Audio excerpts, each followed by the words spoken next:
Start.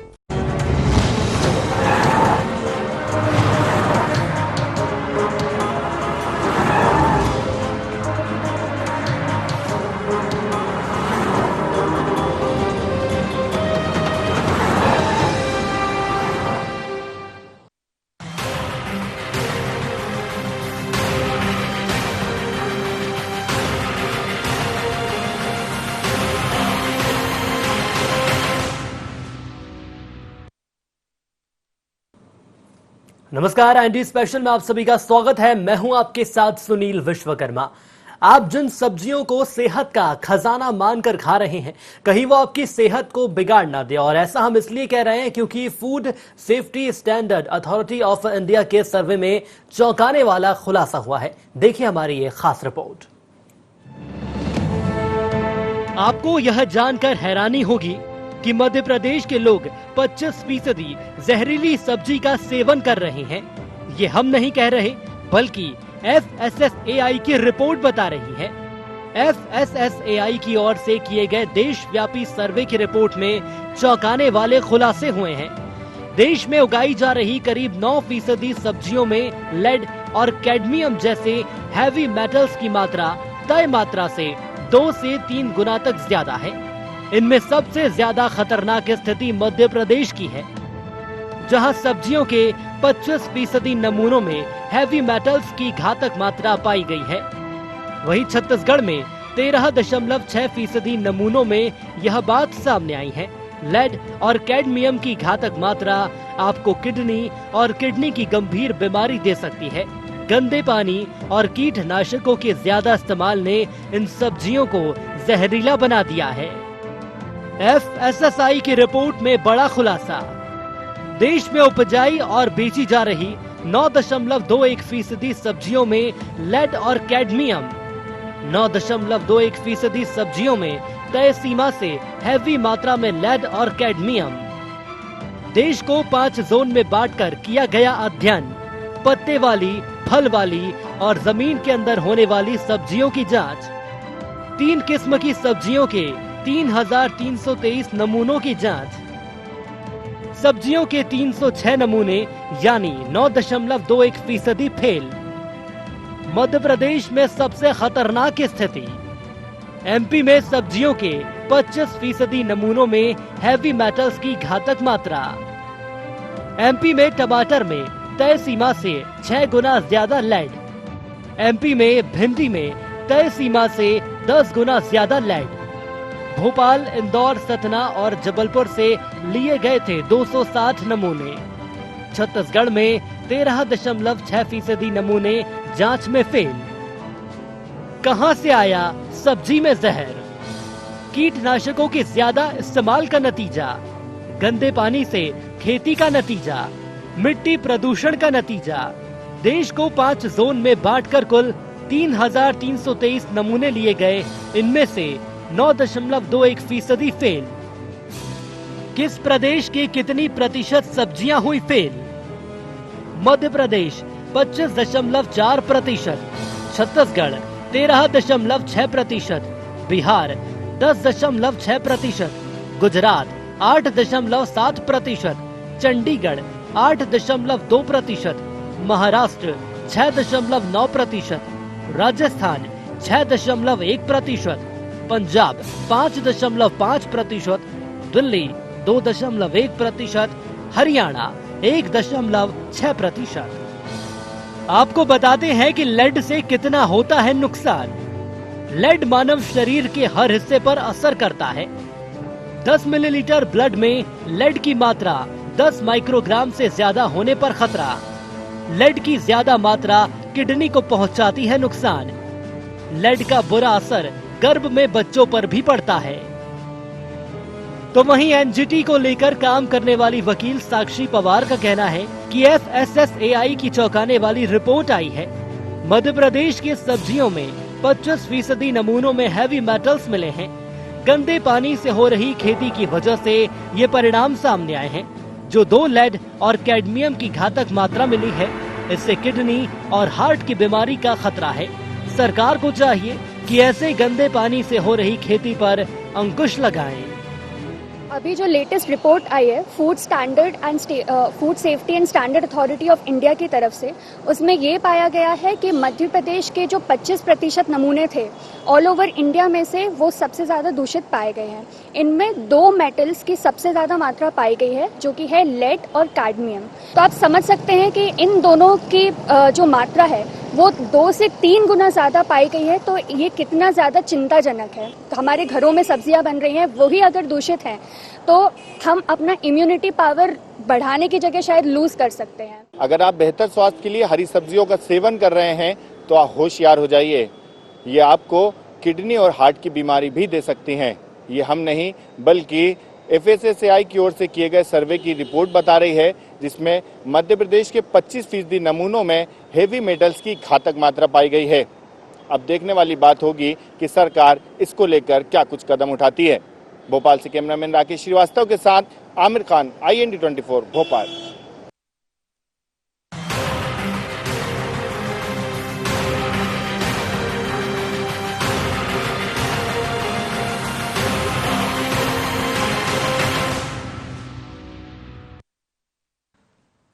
तो अगर आप हरी पत्तेदार और ताजा सब्जियां यह सोचकर घर ले जा रहे हैं कि यह आपके लिए स्वास्थ्य के लिए फायदेमंद साबित हो सकती हैं, तो हो सकता है आप गलत हो, क्योंकि शहर के समीपवर्ती क्षेत्रों के गंदे पानी से और सब्जियों में इस वक्त केमिकल ज्यादा से ज्यादा इस्तेमाल किया जा रहा है, जिसमें लेड और कैडमियम सबसे ज्यादा सामने आ रहा है, जिसके चलते आम जनता को परेशानी हो सकती है। और यह भी हो सकता है कि सब्जियों के रूप में आपकी थाली में जहर हो, और आने वाले वक्त में यह तस्वीर भी साफ हो सकती है कि इससे बड़ी बीमारियां आपको घेर सकती हैं। हमारे साथ हमारे संवाददाता आमिर खान फोन लाइन पर जुड़ चुके हैं।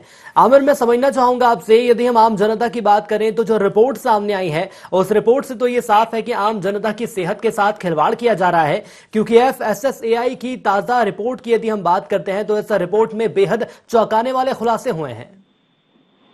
जी बिल्कुल सुनील, ये जानकर जरूर हैरानी की बात होगी कि हम बेहतर स्वास्थ्य के लिए, इम्यूनिटी बढ़ाने के लिए जिन हरी सब्जियों का इस्तेमाल कर रहे हैं, ये बल्कि हमारे स्वास्थ्य को बेहतर करने की जगह हमारे को नुकसान पहुंचा सकती है और घातक हो सकती है। या यूं कहें कि हम अपने हाथों से अपने घर में ही जहरीली सब्जियों को परोस रहे हैं, क्योंकि जो ताजा रिपोर्ट FSSAI की आई है वो बिल्कुल चौंकाने वाली है। और चौंकाने वाली इसलिए है क्योंकि जब पूरे राष्ट्रव्यापी सर्वे करवाया गया था तो उसमें मध्य प्रदेश जो है सबसे अव्वल नंबर पर है। और अव्वल ये है कि मध्य प्रदेश की जो सब्जियों की सैंपल लिए गए थे उसमें 25.4 सैंपल जो है वो पूरी तरह से जहरीली सब्जियों के पाए गए हैं। यानी उन जो सब्जियां हैं उनमें मानक जो है वो तेजी से पाया गया था। लेड और कैडमियम जो है 2 मात्रा थी वो बहुत ज्यादा पाई गई थी, और लेड कैडमियम जो है अधिक मात्रा में पाए जाने से जो है पूरे शरीर को आपको नुकसान पहुंचा सकता है, खासकर किडनी और हार्ट पर जो है बहुत तेजी से असर करता है।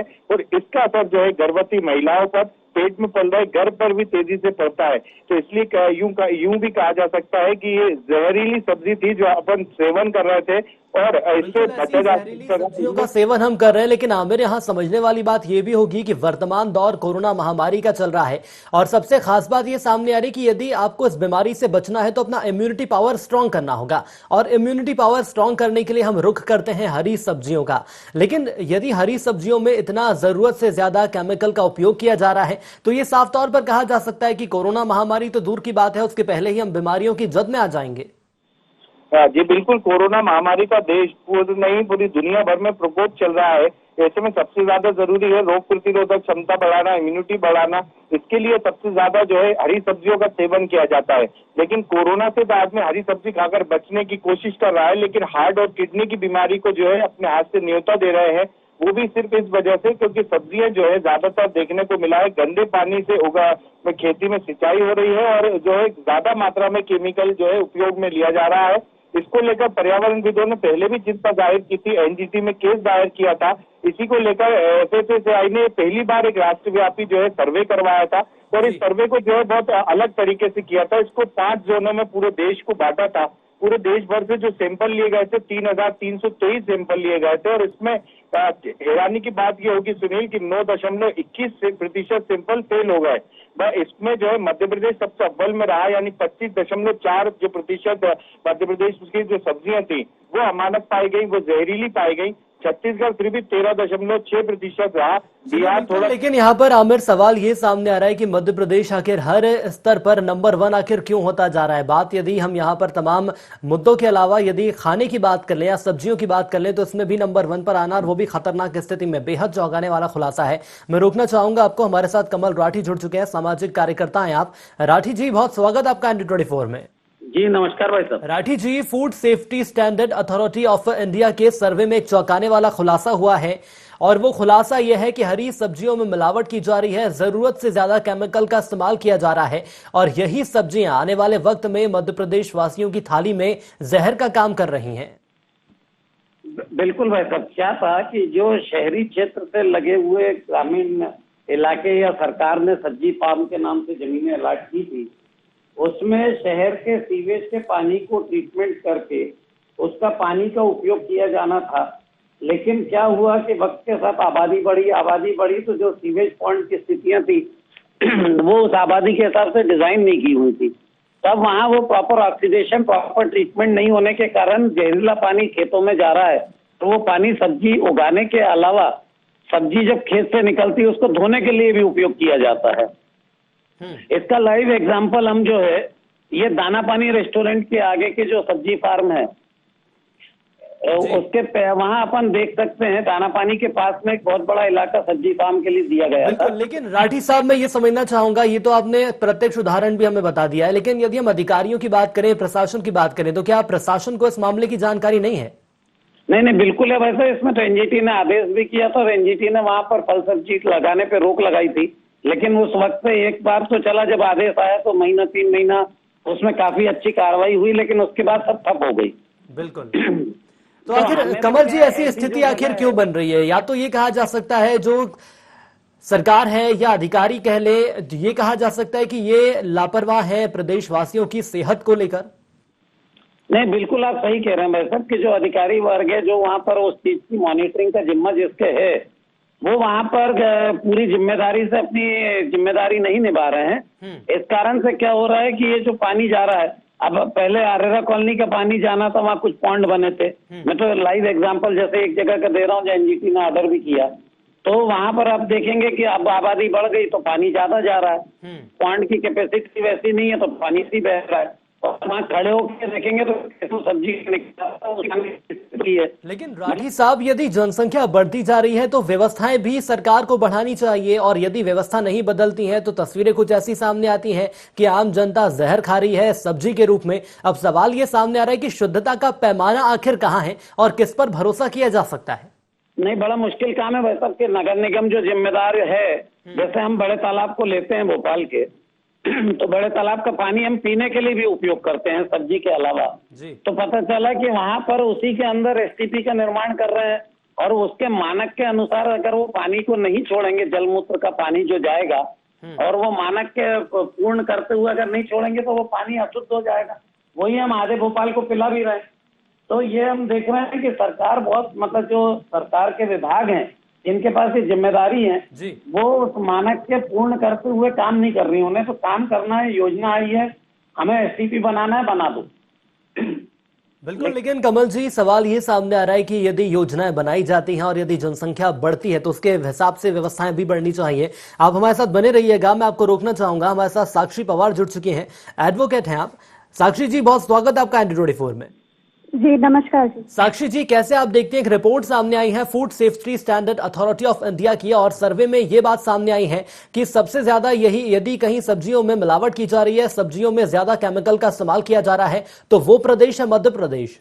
जी बिल्कुल जी। देखिए, ये जो परंपरा चली आ रही है अर्बन फार्मिंग की, जिसमें सीवेज वाटर जो है यूज होता है सब्जियां उगाने के लिए, ये बहुत पुरानी एक टेक्निक है फार्मर्स की, जहाँ पे वो सीवेज वाटर यूज करते हैं।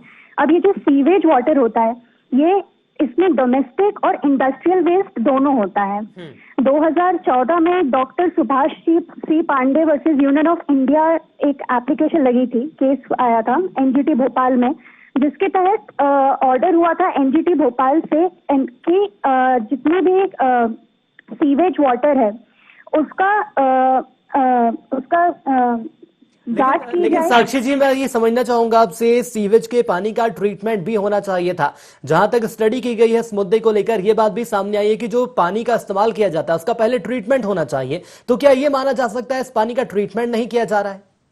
जी बिल्कुल, 2014 में उस टाइम पे काफी मुहिम चली थी इस बारे में कि जो सीवेज वाटर है उसको ट्रीट किया जाए। दरअसल ये 2 अधिनियमों के अंतर्गत आता है। पहला है एनवायरमेंट प्रोटेक्शन एक्ट 1986। उसमें कुछ स्टैंडर्ड्स दिए for irrigation of land from the from sewage and other water.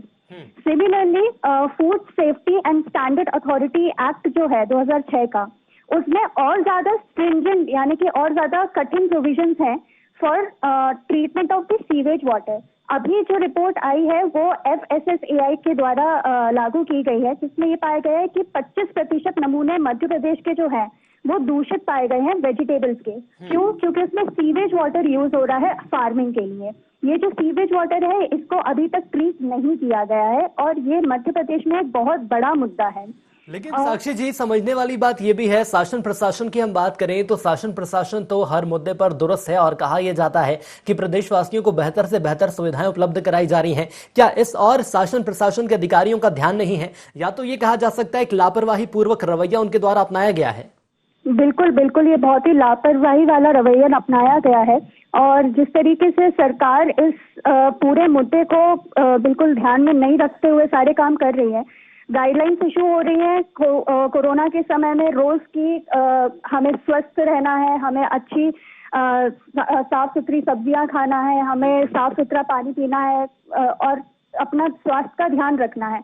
लेकिन जब सरकार ही इस ऐसी लापरवाही दिखाएगी, जब एनजीटी की तरफ से ऑर्डर दिया गया था कि आपको इसकी जांच करनी है और इसके पहले डॉक्टर पंकज शुक्ला जी है जिन्होंने ये रिपोर्ट तैयार करी थी, जिसमें पाया गया था कि जो पेस्टिसाइड रिड्यूस होता है वो हमारे मध्य प्रदेश की जो वेजिटेबल्स है, सब्जियां हैं, उनमें बहुत ज्यादा पाया जा रहा था। तो इस रिपोर्ट का संज्ञान लेते हुए एनजीटी ने बोला था कि इसकी एक स्टैंडर्ड जांच की जाए और आगे इसमें जो भी निष्कर्ष हो वो पाया जाए और उसमें आगे जो भी चेंजेस करने हैं वो किए जाए जल्द से जल्द।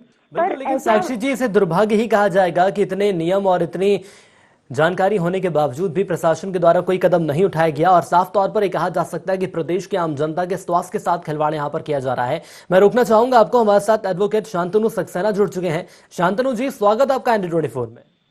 नमस्कार Sunil ji, Food Safety Standard Authority of India के रिपोर्ट सामने आई है, एक सर्वे सामने आया है और कहा यह जा रहा है कि सबसे ज्यादा यदि सब्जियां खराब हैं या खतरनाक हैं तो वो मध्य प्रदेश की हैं और तकरीबन 25% नमूने इसके फेल हो गए हैं।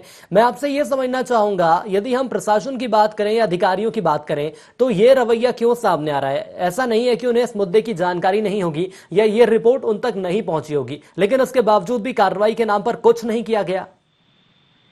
देखिए, इसमें एक इम्पोर्टेंट विषय यह है कि हमारे यहाँ पे जो पानी सिंचाई के लिए इस्तेमाल हो रहा है वो पानी क्या ट्रीटमेंट हम कैसे कर रहे हैं, ठीक है। अब क्या है कि कुछ जगहों पे तो ऐसा है कि हैवी मेटल्स हमारे यहाँ के ग्राउंड वाटर तक पहुंच चुका है पॉल्यूशन की वजह से। कुछ जगहों पे ऐसा है कि जिस क्षेत्र से पानी विड्रॉ करके हम आ रहे हैं वहां पे पॉल्यूटेड है और कुछ क्षेत्र ऐसे हैं जहाँ पे हम सीवेज के वाटर को, पानी को इस्तेमाल कर रहे हैं अपने सब्जियों में इरिगेशन करने के लिए, जिसको कि सब्जी फार्म जैसे एरियाज कहा जाता है, जैसे भोपाल में भी हैं, बाकी शहरों में भी हैं। ये अलग अलग परियोजनाओं के अंतर्गत 72 में बने थे। अब उन क्षेत्रों में सीवेज ट्रीटमेंट प्लांट्स लगने का प्रोविजन होना चाहिए और प्रोविजंस किए भी गए थे। अब वो सीवेज ट्रीटमेंट प्लांट्स अगर सही ढंग से नहीं चल रहे हैं, वाटर उसका ट्रीट होके नहीं आ रहा है, तो इन चीजों के ऊपर जो कर्मचारी उन संस्थाओं में है जिनको की सीवेज ट्रीटमेंट प्लांट्स की मॉनिटरिंग करनी है, उनकी सीधी जवाबदारी बननी चाहिए एंड उनके विरुद्ध कार्रवाई होनी चाहिए। बिल्कुल, लेकिन शांतनु जी, मैं आपसे ये भी समझना चाहूंगा, जरूरत से ज्यादा यहाँ पर कीटनाशक का इस्तेमाल आखिर क्यों किया जाता है? जानकारी हमारे पास ये भी सामने आई कि केमिकल्स का एक मात्रा में उपयोग किया जाना चाहिए, लेकिन जरूरत से ज्यादा अगर केमिकल का इस्तेमाल किया जाता है तो ये आम जनता की सेहत के साथ खिलवाड़ किया जा रहा है। देखिए, इसके लिए तो आप अगर सही ढंग से समझें अपन चीज को, तो कहीं ना कहीं हमारा जो एग्रीकल्चरल विभाग है, जिसके कि एग्रीकल्चर डिस्ट्रिक्ट एग्रीकल्चर ऑफिसर्स वगैरह सब अपॉइंटेड होते हैं, ग्राम के अंदर, हर गांव के अंदर अपॉइंटेड होते हैं लोग, उन लोगों के बीच में उनको किसानों तक जाके बताना चाहिए कि उन्हें किस मात्रा में क्या चीज का इस्तेमाल करना है। अब वहां से कई बार ऐसा होता है कि मात्राएं गलत पता चल जाती हैं किसानों को, क्योंकि किसान को तो नहीं पता कि उसे किस चीज का कितना इस्तेमाल करना है। एंड अगर कोई चीज से उसको लग रहा है फायदा हो रहा है तो वो ज्यादा डाल देगा। लेकिन शांतनु जी, मैं रोकना चाहूंगा आपको। किसानों की बात यहाँ पर निकली है, माना कि किसान इतने जागरूक, इतने अवेयर नहीं रहते हैं कि उन्हें इस बात की जानकारी हो कि उनकी फसलों के लिए आखिर कौन सी खास चीजों का इस्तेमाल करना होता है, लेकिन प्रशासन के द्वारा कृषि विज्ञान केंद्र जैसे तमाम केंद्र हर शहर में उपलब्ध है। आप एकदम सही कह रहे हैं कि कृषि विज्ञान केंद्र उपलब्ध है, उसका सूचना का पूरा तंत्र उपलब्ध है, टीवी के पूरे चैनल और रेडियो के पूरे चैनल उपलब्ध हैं। लेकिन कहीं ना कहीं अगर आप इसकी तफ्तीश करेंगे तो आपको ऐसा लगेगा कि जो लोग दवाइयां बनाते हैं, जो लोग कीटनाशक बनाते हैं, जो लोग फर्टिलाइजर बनाते हैं, उनके हितों को ज्यादा ध्यान में रखा जाता है बजाय कि आम जनता के। जी चलिए, बिल्कुल आपने मुद्दा यहाँ पर उठाया, बिल्कुल सही मुद्दा है। हमारे साथ जुड़ने के लिए आपका धन्यवाद। हमारे साथ साक्षी पवार लगातार जुड़ी हुई हैं। साक्षी जी, यदि मेरी आवाज आप तक पहुंच रही है तो मैं आपसे ये समझना चाहूंगा, बात यहाँ पर किसानों की भी सामने आई है। सीवेज के पानी का ट्रीटमेंट नहीं होता है, चलिए माना जाता है कि अधिकारियों की गलती है, लेकिन यदि हम यहाँ पर ऐसे व्यापारियों की बात करें जो कि केमिकल का ज्यादा इस्तेमाल करने की सलाह किसानों को देते हैं, तो इसमें गलती किसकी सामने आएगी? क्योंकि सरकार के द्वारा भी कोशिश की जाती है किसानों को वक्त वक्त पर जागरूक करने की, लेकिन इसके बावजूद भी किसानों तक वो जानकारियां नहीं पहुंच पाना। जी देखिए, इसमें बहुत महत्वपूर्ण होता है कि हमारे साथ इसमें जो किसानों तक बात पहुंचाने वाले जो मिडिल मैन होते हैं, उनका बहुत महत्वपूर्ण रोल आ जाता है यहाँ पे कि वो अपनी ये जो सारी जानकारियां हैं वो किसानों तक पहुंचाएं। किसानों से बहुत दिनों से ये आग्रह किया जा रहा है कि आप पेस्टिसाइड का यूज कम करें, पर चूंकि किसान भी मजबूर होता है कि उसको कम समय में ज्यादा फसल उगानी होती है, इसलिए वो पेस्टिसाइड्स का भी यूज करता है और भी काफी सारे केमिकल्स का यूज करता है उन सब्जियों को उगाने के लिए। तो हमें किसानों को जागरूक करना होगा कि अल्टीमेट जो एंड यूजर है, आपके और मेरे जैसे जो लोग हैं, उन तक जब ये सब्जियां पहुंचती हैं और वो जब इन सब्जियों को खाते हैं तो उनके लिए कितना ज्यादा हानिकारक, उनके लिए कितना हानिकारक हो सकता है, मैं आपको यहाँ पर रोकना चाहूंगा। हमारे साथ अभिषेक दुबे जुड़ चुके हैं, ज्वाइंट कंट्रोलर हैं आप खाद्य एवं औषधि विभाग से। दुबे जी, बहुत स्वागत है आपका इंडिया 24 में। दुबे जी, मेरी आवाज पहुंच रही है आप तक? हाँ, मुझे आपकी आवाज आ रही है। दुबे जी, मैं समझना चाहूंगा, एक सर्वे सामने आया है food Safety Standard Authority of India का, जिसमें चौंकाने वाले खुलासे हुए हैं और कहा यह जा रहा है कि मध्य प्रदेश के अंदर जितनी सब्जियां हैं, देश भर के अंदर जितनी सब्जियां हैं, उसमें केमिकल का ज्यादा इस्तेमाल हो रहा है। और 25 नमूनों की यहां पर बात करें मध्य प्रदेश की सब्जियों की, तो वो पैमानों पर खरा नहीं उतरे हैं। ये जो आपने बताया वैसा FSCI का सर्वे हुआ है जी। और FSCI जो है इस प्रकार के सर्वे अलग अलग चीजों के बारे में, जो भी हमारी खाद्य सामग्रियां हैं जी, वो चाहे हमारी सब्जी से संबंधित हो, फल हो या हमारे कोई भी अन्य खाद्य पदार्थ हो, उसके संदर्भ में ऑर्गेनाइज करते हैं। हम भी उसी के पार्ट के रूप में करते हैं जी। और इसका उद्देश्य यही होता है कि अगर कहीं पर कोई चीज अलार्मिंग पोजीशन में है या कहीं कोई चीज स्वास्थ्य के लिए उपयुक्त नहीं है या होना चाहिए, तो वो चीजें हमारे संज्ञान में आ जाती हैं और हम लोग फिर उसी के अनुरूप उस पर आगे की अपनी कार्रवाई कर पाते हैं। लेकिन सर, मैं आपसे ये समझना चाहूंगा, अब जाकर ये चीजें आप लोगों के संज्ञान में आई हैं, क्या इसके पहले आपको इसकी जानकारी नहीं थी कि मध्य प्रदेश में आखिर क्या चल रहा है? और बात यदि हम यहाँ पर हरी सब्जियों की कर ली जाए तो कितने केमिकल का यहाँ पर इस्तेमाल किया जा रहा है, और जो सीवेज का पानी होता है उसका भी ट्रीटमेंट नहीं किया जा रहा है, और ऐसी ही पानी से सब्जियों की सिंचाई की जाती है। ऐसी बातें भी खुलकर सामने आई, इसकी जानकारी तो पहले से होना चाहिए। देखिए, यहाँ पे मैं दो बातें स्पष्ट करना चाहूंगा कि इस प्रकार के सर्वे ऐसा नहीं है कि पहली बार हुए हैं, पहले भी होते हैं। और जब भी कहीं कुछ चीज ऐसी पाई जाती है जो कि स्वास्थ्य के लिए उपयुक्त नहीं है, तो उसमें आवश्यक कदम उठाए जाते हैं। इसके पहले भी उठाए गए हैं, ऐसा नहीं है कि ये पहली बार हुआ है और इसमें सुधार नहीं हुआ है, पहले सुधार भी हुए हैं और सुधार के रहे। दूसरी चीज ये है कि इस प्रकार की जो व्यवसाय हैं उसमें बहुत सारे लोगों की, बहुत सारे विभागों की अंतर विभागीय समन्वय की आवश्यकता होती है। उसके लिए भी हम लोग प्रयास कर रहे हैं और पहले भी हुए हैं। इसमें अन्य विभाग जैसा कि आप बता रहे हैं कि पहले भी प्रयास हुए हैं, तो क्या ये कहा जा सकता है जो इस वक्त मध्य प्रदेश में सब्जियों की स्थिति है वो पहले से ज्यादा सुधर चुकी है? क्योंकि आपने बोला प्रयास किए, तो निश्चित तौर पर सुधार भी हुआ होगा। देखिए, सुधार हुआ है और एक मैं ये जरूर कहना चाहूंगा कि ये सतत प्रक्रिया है। क्योंकि एक बार आपने सैंपल लिया तो उसके आधार पे अगर वो सैंपल में सब चीजें अच्छी आती हैं, उपयुक्त हैं, तो हम गारंटी से नहीं कह सकते कि हमेशा रहेंगी, आगे भी रहेंगी। लेकिन सर गारंटी के साथ नहीं कहा जा सकता, लेकिन हम इस दिशा में कदम तो उठा सकते हैं कि जो सब्जी है वो हम अन्न के रूप में ग्रहण करें, ना कि जहर के रूप में ग्रहण करें। बिल्कुल आपने सही कहा, जहर के रूप में ग्रहण करने वाली स्थिति ना बने, इसीलिए इस प्रकार के सर्वे होते हैं और सर्वे के आधार पर ही हम लोग कार्रवाइयां करते हैं। तो इसमें आप अगर देखेंगे, रिपोर्ट सामने आई है, इसके बाद आपके विभाग के द्वारा और आप लोगों के द्वारा क्या कदम उठाए जाएंगे? हमने इसके पहले भी सर्वेलेंस सैंपल्स उठाए हैं और जहां कहीं कुछ उपयुक्त नहीं पाया गया उन पर कार्रवाइयां हमने की हैं, उनको सुधार के नोटिस भी जारी किए गए हैं। अभी भी हम पूरे प्रदेश में इस प्रकार के सर्वेलेंस सैंपल उठा रहे हैं और साथ में एक ईट राइट कैंपेन भी हम लोगों ने स्टार्ट किया हुआ है, जिसके अंतर्गत हमने संभाग के सभी जो 9 संभागीय जिले हैं हमारे, उनको हमने पहली फेज में सम्मिलित किया हुआ है। चलिए, लेकिन सर अब उम्मीद यही की जा रही है कि अगला जो सर्वे हो उसमें मध्य प्रदेश की आम जनता ये उम्मीद करे कि हम अन्न के रूप में सब्जियों को ग्रहण करें, ना कि जहर के रूप में। हमारे साथ जुड़ने के लिए आपका धन्यवाद। सामाजिक कार्यकर्ता कमल राठी हमारे साथ लगातार जुड़े हुए हैं। राठी साहब, एक अंतिम प्रतिक्रिया में आपसे चाहूंगा, ये कैसे सुनिश्चित हो सके कि जो हम सब्जियां खा रहे हैं वो जहर नहीं है? इसके लिए प्रशासन को और क्या कुछ कदम उठाना चाहिए?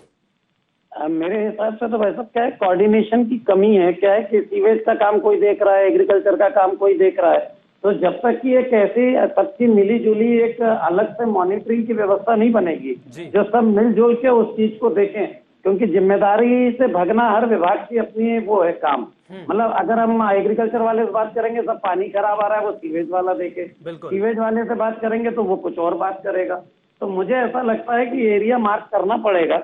और इससे सब्जी नहीं, आप देखेंगे कि जो ग्राउंड वाटर का है, जमीन के अंदर से जो हम बोरिंग का पानी भी पी रहे हैं, वो भी पोल्यूटेड हो रहा है, यही सब कारणों से। बिल्कुल, लेकिन कमल राठी साहब, उम्मीद यही है कि जो थाली में जहर आ रहा है वो एक वक्त आने वाले वक्त में हमें ये देखने को भी मिल सकता है कि हो सकता है प्रशासन के द्वारा इस मामले में कार्रवाई की जाए और जो सब्जी में जहर मिल रहा है वो कहीं ना कहीं सब्जी के रूप में ही प्रदेश की आम जनता उसका ग्रहण करे, क्योंकि आने वाले वक्त में यदि स्थिति यही रहेगी तो यह स्थिति भयावह हो सकती है। हमारे साथ जुड़ने के लिए आप तमाम मेहमानों का बहुत धन्यवाद। आमिर हमारे साथ लगातार जुड़े रहे, इसलिए आमिर आपका भी धन्यवाद।